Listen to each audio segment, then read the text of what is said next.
Okay, so here's what about a finished breadboard would look like for this thing. The project's been about the same probably ever since they've been having the project. The layout of what the requirements for the project is are pretty much the same throughout the years. Um, but basically, as you know, you got this sheet here, and it gives you the voltage there, and then the required voltage drop throughout. You got to test it at 5 different places, and to get that, you got to find the change in voltage and the R equivalent for resistance, which you use your resistors for. We got five, let's see, five 330 ohm resistors. We got 5 different types. There's 330, 220, 2200, 3300, and 10,000. So I really got screwed on the amount of the R equivalent for each one, because none of them are even numbers. I mean, you got weird stuff like 1793 for mine. Bullcrap, but whatever. It's possible. For our class, the rules are that each individual section has to be within 5%. So, like for this one, it's supposed to be 12.68 volts. You know, if it's within 5% of 12.68, you're fine, up or down. And then same for the next one, which is 10.424, as long as it's within 5%. And if it's within 5%, then whenever you get to the end of the breadboard, then it'll still work out right. It should equal 0.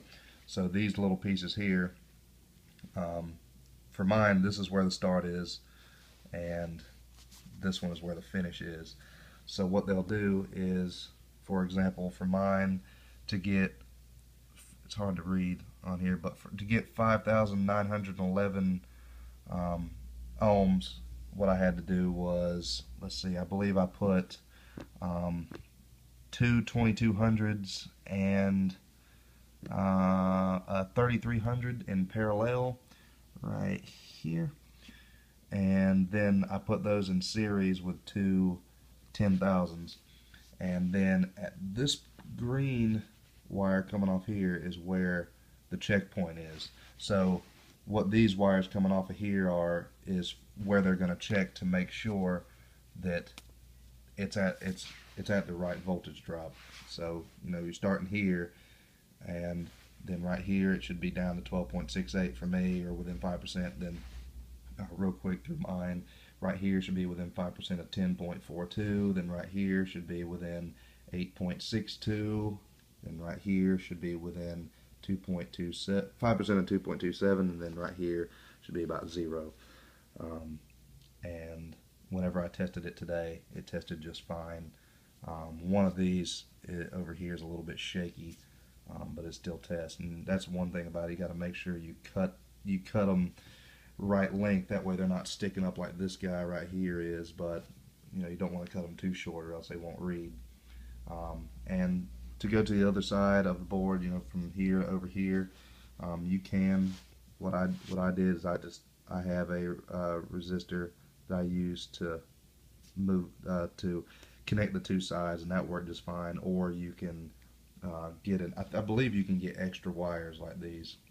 I believe he'll give them to you, and just connect it from one side to the other. But so yeah, as you know, you can put them in parallel, and that's 1 over their values, and it equals 1 over whatever that is.